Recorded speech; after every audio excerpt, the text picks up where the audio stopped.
Nous ne sommes pas en pleine brousse, ni en pleine campagne, encore moins dans les villages profonds du Sénégal. Nous sommes ici,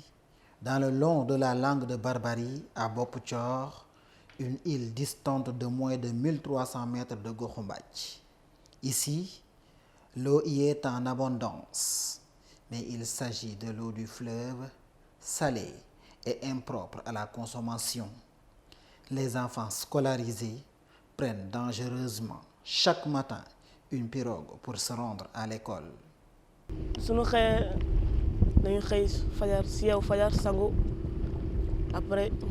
nga daal jàpp julli defar ndekki 7h30 yaa ngi si gaal gi pour préparer dem 7h50 mi ngi la fekk Ndar pour nga wàcc pour dem dugg école jàng soo wàccee nga après da nga ñëw nga toogaat fii nii woo gaal gi mu ñëw mu fekk si la yóbbuwaat la ñii dañuy def 5e ñii def 6e ñii def 6e nag ñun su leen njëkkee wàcc ñun dañ leen di xaar ñoom su ñu njëkkee wàcc ñun dañuy xaar tamit. Situation désastreuse et risquée pour ces jeunes collégiens qui montent et descendent de cette pirogue avec une humeur que l'habitude du danger qu'ils côtoient chaque jour a rendu insouciante. nga soo jógee fajati noonu ay manquement yooyu kii di xalaat ay gaal ak ay ndox mi nii ngay kii di ànd ak dem di jaar si ndox mi nii gaal yi dalal di kii c'est pas normal di xalaat yeneen te ndox mi nii wóorul. suñu xel dalu si waaye nag doomu aadama yàlla dafa la sabab lu ma dimbali la ndax xale yi bu ñuy jàng fi macha allah ba yàlla def leen ñu génni am entrée sixième ba génni il faut que nga topp leen ñu yeggale seen jàng ndax ñoom tam tey jii mooy seen bëgg-bëgg te ñun suñu bëgg-bëgg xaleel mooy suñu bëgg-bëgg ñun moo tax ñàkk wóolu ñuy nekk sa Ndar duñu am kër gu ñu yendu wala duñu am fu ñu lekk ñuy nekk foofu du taxawaalu moo tax ñu leen di wutal gaal gi ñuy dem xam nga ni metti na ndax metti na fa metti di yem ndax weer ak moromam jagayoo na jagayoo goo xam ne ngay génn xaalis weer wu dee ngay fayal sa doom metti na waaye tey ji seen bëgg-bëgg la moo tax ñun tam mu nekk suñu bëgg-bëgg. Les parents ne savent plus à quel saint se vouer. La présidente des parents d'élèves n'a cessé de crier son ras-le-bol parce que le soir, ces mêmes enfants apprennent par des méthodes du Moyen Âge. Torse ngay jënd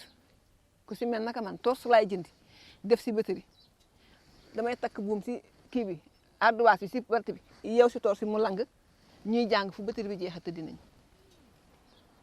batterie laay jënd def ko si torse ñuy jàng ba batterie bi vide lampe bi vide ñu dem tëddi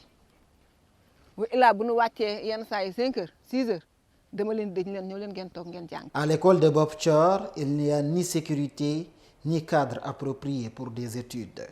Entre moustiques, abris provisoires et faim, saleté et pauvreté, tout est propice à la dégénérescence et aux maladies infectieuses. À l'impossible, nul n'est tenu. Les enfants, ne pouvant tenir au fort besoin de boire, se rabattent sur l'eau du fleuve pour apaiser leur soif. Eau extraite du fleuve qui leur sert par ailleurs de faire leurs besoins et de laver la vaisselle. te Bopp Thior gisuñu ku ñu mën jàppale wala ku ñu mën dimbale xam nga sàkket yi si ay xale yu tuuti gis nga instant yi nii boo toogoon tuuti bu xawoon bu du woon ngelaw lii yooyu xale yi bu nu wàccee seen yaram yëpp day yàqu yooyu dañ leen di màtt ba seen yaram yàqu boo leen waxee ñu ne yooyu si sàkket bi la ñu dëkk ñiy dund lu méttee métti doo leen solal yére ba mu normal bi ka ñaareel xale yi dañu war jàng si école xale bu lekkulee du mën jàng dañuy war jàng si école doo am ndox moo toggee nga xëy suba nax na xale dafa leen tuuti ndékki ñu dem ndékki nga jël gaal gi dem Ndar di wuti ndox moo leen toggale dem fekk ay gaal yu rang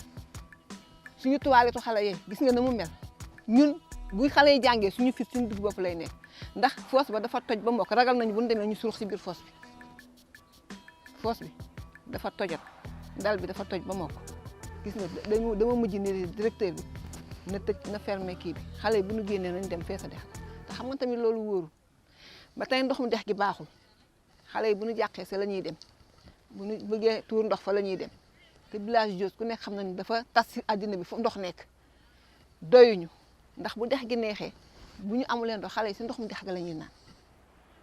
dañuy génn si école bi récréation du ñu ñëw kër ga si dex gi la ñuy ñëw di naan xam nga loolu wóoru village Dios bi bare na feebar yi sëy si biir ndox mi bare na wala njaan yi bare na waaye mënoo si dara xale bi day wàcc nga ne ko yow mbaa naan loo sa dex ga mun ba ma génnee récréation dama mar dem sa dex ga naan. L'accouchement dans une chambre y est monnaie courante. Ici, il n'y a pas de lieu pour se faire consulter ni pour accoucher. dana am nag ñoo xam ne daañu am doom si biir gaal gi ma defar leen ci biir gaal gi waaye du tee danaa leen yóbbu goxu mbaaj ñu vérifié waat leen ma delloo si waat ko. ñu jànkanteeg lu méttee méttee métti sama doom matador baa ngi nii wasin na sama digg néeg dañu am problème gaal papaam dem na nappi muy matu ma dem wooyu ko mu ñëw ana gaal ga ma ne ko gaal ga papaam dem na nappi parce que dëgg bi xale yëpp tukki nañu kenn nekku fi mag ñee fi nekk di daw bu ñu xëyee suba lu ñu dépassé mu am doom sama digg saal kii moo ko réewle ba mu ko réewle ba pare ndox mu raxase loxoom amu ko ndox mu raxase loxoom amu ko mu am métit heureusement fi ko métit gi di jàppe mu ni day biiram day métteeg yooyu papa ji teer mu daan ni kii daw si gaaw ñu yóbbu ko ma ànd ak moom mi ngi nii toog ma ànd ak moom ñu yóbbu ko si guddi gi. Par manque d'eau potable, la case de santé est inutilisable. Ces bidons de 20 litres coûtent 250 francs l'unité. Et cette pirogue contient un total de près de 400 bidons pour un coût de 300 000 francs par mois. ndax dañu sonn fa sonn yem fa la ñu commencé xoolal bidon ndox bala ñoo am ndox mënu liggéey si kër gi dangaa dem Ndar duy te bidon ndox juróom fukk xam nga 20 litres ndox yeggul fenn fa mu yem ta gàtt boo si taalee añ doo sangu yow dangaa togg añ ba pare ni xunn raxasa xun ak matt mi ngay togg ndax doo am loo sangoo fóot nag moom bu nu fóotee daanu am 15 jours wala 20 jours soog a fóotal ndax sonn rek ndox moom ku nu si dimbalee ñu jël sonn noonu si torop danoo jël gaal borom gaal ga ñu fay ko essence jox ko njëgu essence mu dem doyaluñu man na jóge fii yëpp ay bidon dem ba Ndar fekk robinet coupé mu dellu si waat ñu toog yendoog sunu mar baa ñu fanaanoog sunu mar ku si am boo amee ñun ñëpp nag macha allah ñun ñëpp benn lañu ku si amit may la benn potu ndox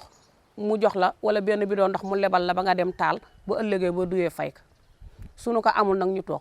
Cette femme matrone de formation nous explique: il est arrivé que des femmes en pleine gestation accouchent en plein milieu de mer, dans une pirogue, en milieu de nuit, là où seule la lune et les étoiles font office d'éclairage pourvu qu'il y ait clair de lune. jàngi woon naa matériel ba ñëw am nañu case de santé wante dama ko mujj bàyyi bandoone ko ngir ñàkk ndox jigéen fu muy defaroo nga yore malade muy wasin war nga am ndox mu wex mii mënul defar nit ndax bu dex gi bu nawetee rek la dex gi neex nga mën ci liggéey bu nooree amul ndox Ndar la ñuy duyee benn bidon juróom fukk lay ñëwee ci ñun wel it juróom fukki dërëm lay excès su ñun kooku xam nga ni baadoo la mënu ko dundee sañu doom yi dañuy fay weer bu dee ku nekk day fayal doomam pour gaal gi essence bi koy jëli ak bi koy delloo si. La cuisine, le linge et les besoins existentiels souffrent d'un manque d'eau. Ces femmes n'ont aucune activité génératrice de revenus. Elles espèrent le transfert de leurs enfants, pêcheurs ou immigrés. defuñu dara amuñu benn liggéey ku nu may liggéey ñu jël amuñu dara ñee daal ñoo fi defi woon séminaire sa goxu mbaaj xanaa sunu mool yi góor ñi xam nga ay màggat yi sedd bi bu ñëwee duñu sax laal ndox mi bu mbooyee mi jógee na ñu dem sa dex ga bàccaatu lu nu am ñu dem marché jaay ndugg andi. suñu doom yi ñun suñu doom yi kenn nekku fi ndax ba dëkk bi amul liggéey suñu doom yëpp a ngi si àll bi liggéey ñoom ñoo ñu amee ñu nga Nouadhibou dibu suñu doom yëpp Nouadhibou dibu lañ nekk fii dara nekku fi fii bu amoon ndox ñu mën bay wala yii ndax ñun ñi mën nañ bay ba tey waaye amuñu ndox. Pourtant, les notables de cette île ont fait le tour des autorités compétentes, mais rien. Il n'y a pas d'eau potable. Le maire de Saint-Louis, par ailleurs ministre de l'hydraulique, n'y a jamais mis les pieds. Certes, il a eu à envoyer une délégation avec son lot de promesses, et c'était en période électorale. Les jeunes, c'est-à-dire les bras encore valides, ont déserté les lieux à la recherche de conditions meilleures. Mansour Faye mosu fi ñëw moom ah mosu fi ñëw moom day yeble sax booy bu ñuy wote it day yeble waaye moom mosu fi ñëw. yëg nañu mbir mi parce que Mansour Faye yeble na fi fii ñu toog sa garab géey ña mu yebal fa la ñu ñëw ba ñu ñëw ñu defaral leen ba mu très bien ñu dig ñu toog di xaar digal boobu ñu dig ba léegi ba tey ba sànq gisuñu dara vote jot ñu voté leen def lépp gisuñu dara waxuñu suñu wax woowu ñun sax boog ni nangam wala ñu ngi bàyyi xel ci yéen dégguñu dara ba léegi ba tey ba sànq dégguñu dara. À Bopp Thior, le vent de l'espoir ne souffle plus. Le marasme y a élu domicile dans le silence total des autorités compétentes. Celles-ci n'ont pas donné de réponse à nos multiples interpellations.